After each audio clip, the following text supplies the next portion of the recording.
आज बनवली आहे मस्त अशी कचोरी गरमागरम। तर बघायची रेसिपी। चला तर मग सुरू करूया। श्री शिवाय नमस्तुभ्यं मैत्रिणींनो, मी आहे अंजली कुंभार। माझ्या या यूट्यूब चॅनलवर तुमचं स्वागत करते। तर आज आहे नवीन वर्ष, तर मी म्हटलं काहीतरी नवीन बनवा, तर मस्त अशा कचोऱ्या बनवणार आहे। तर त्यासाठी मी इथं घेतलेला आहे एक पाव किलो मैदा, त्याच्यामध्ये थोडासा ओवा क्रश करून घालते। आपण अगोदर पीठ मळून घेऊ, नंतर त्याचा सारण बनवू, आणि त्याच्यामध्ये एक अर्धी वाटी रवा घालते।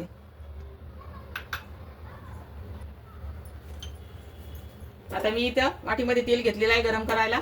गरम करून तेल घालणार आहे मी याच्यामध्ये। तर इथे तेल छान गरम झालेलं आहे। आता आपण हे तेल या पिठामध्ये टाकून घेऊ। गरम गरम तेल घातल्याने कचोऱ्या मस्त खुसखुशीत होतात। तेल गरम असल्यामुळे मी चमच्याने सगळं मिक्स करून घेते, हाताला पोळते नाही तर।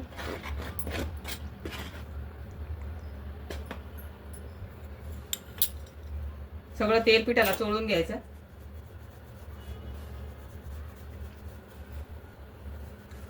या पद्धतीने असा गोळा झाला पाहिजे त्या पिठाचा। आता थोडं थोडं पाणी घालून मी हे पीठ मळून घेते। तर थोडं थोडं पाणी घालून मी आपण पुरीला जसं पीठ करतो त्यापेक्षा थोडं मऊ बनवायचं, तेवढं घट्ट नाही बनवायचं। या पद्धतीने छान पिठाचा गोळा बनवून घेते। एकदम पाणी नाही घालायचं, थोडं थोडं पाणी घालून घट्ट गोळा बनवून घ्यायचा।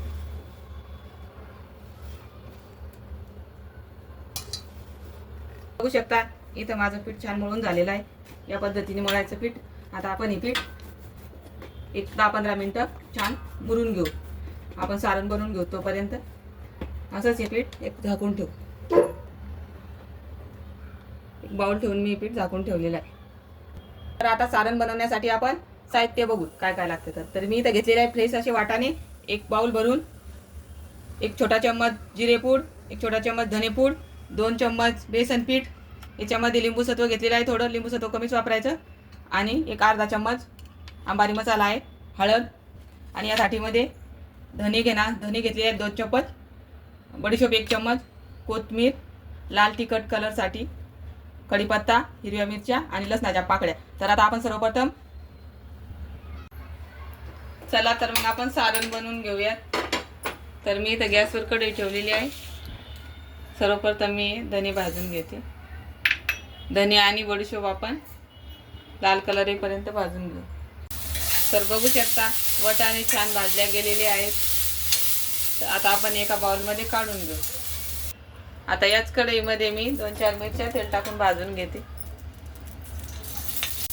तर मिरच्या पण आपण वाटाण्यामध्ये काढून घेऊ आणि गॅस बंद करून घेऊ। तर हे भाजलेले धने आणि बडीशोप आपण मिक्सरला फिरवून घेऊ। तर बघू शकता या प्रकारे मी हे काढलेलं, जास्त बारीक नाही जास्त जाड नाही, मध्यम काढून घ्यायचं। एका प्लेटमध्ये काढून घेतो। आता याच बाउलमध्ये आपण ही भाजलेले वाटाणे, मिरची, लसूण टाकून काढून घेऊ। याच्यामध्ये लसणाच्या काचळ्या आणि कोथिंबीर आणि चवीपुरतं मीठ घालून मी मिक्सरला फिरून घेते। जास्त बारीक नाही वाटायचं, दरदरा कुटायचा आपल्याला त्याची कचोरी बनवायची।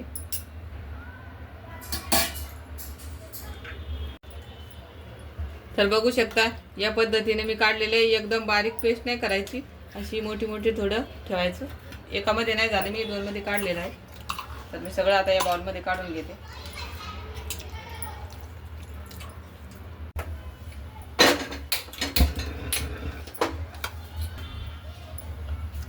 तर याच कढईमध्ये मी आता फोडणी घालून घेणार आहे। तर इथं मी तेल टाकलेलं आहे। तेल गरम झाले, आता आपण याच्यामध्ये मोहरी घालून। मोहरी छान तडतडली, आता याच्यामध्ये जिरे टाकून घेऊ, थोडीशी हळद आणि हे कढीपत्ता आणि वाटण याच्यामध्ये घालून घेऊ। वाटण छान परतून घेऊ। आता याच्यामध्ये बेसन पीठ छान भाजून घेऊ। बेसन पिठानं या सारणाला छान दाटसरपणा येते आणि भरल्या जाते छान. हे सारण मी छान 5 मिनिटं बेसनामध्ये परतून घेतले. आता याच्यामध्ये आपण हे बारीक करून घेतलेलं धनियाचं आणि बडीशेपचं पूड घालून घेऊ. ते पण छान मिक्स करून घेऊ. तर आता आपण याच्यामध्ये मसाले घालून घेऊ. थोडंसं तिखट घालून घेते. हे अंबारी मसाला आहे. तुम्ही अंबारी मसाल्याऐवजी गरम मसाला वापरू शकता. तुम्हाला जे मसाला आवडेल तुम्ही टाकू शकता. हे जिरे पूड आणि धने पूड छान मिक्स. तर आता आपण याच्यामध्ये हे लिंबू सत्व घालून घेऊ. लिंबू सत्व अगदी कमी वापरायचं. इथं आपलं सारण तयार झालंय. आता याच्यामध्ये तुम्ही मीठ गरज असली तरच टाका. मी अगोदर मीठ घातलेलं होतं वाटून काढताना, त्याच्यामुळं मी घालणार नाही आता परत. आता आपण गॅस बंद करू आणि थंड करून घेऊ. तर एक अर्धा तास झालेला आहे. पीठ आपण चुरून छान सेट झालंय पीठ. याप्रमाणे लांब असा याचा लवचिकता आली पाहिजे अशी पिठामध्ये. तर आता आपण याच्या कचोऱ्या करून घेऊ. तर या पद्धतीने मी एक घेतलेला आहे तो गोळा पिठाचा. आपण पुरणाची पोळी ज्याप्रमाणे करतो ना त्याप्रमाणेच असं याला थोडंसं लाटून घेते. पुरणपोळी बनवतो त्याप्रमाणेच हे लाटी करून घेतलेली आहे. आता याच्यामध्ये आपण थोडंसं सारण भरून घेऊ.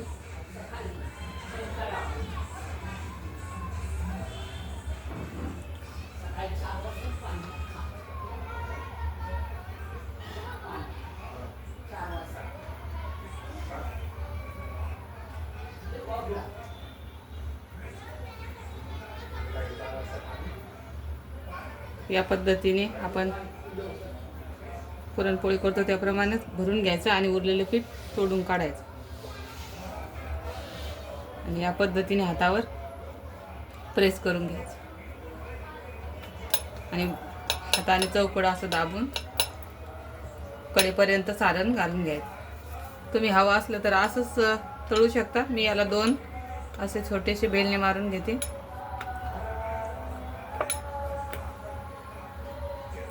तर इथं आपली तयार आहे कचोरी. आता या पद्धतीनेच मी कचोऱ्या करून घेते आणि मग तळून घेते. तेल छान गरम झालेलं आहे. आता मी केलेली कचोरी त्याच्यामध्ये तळून घेते.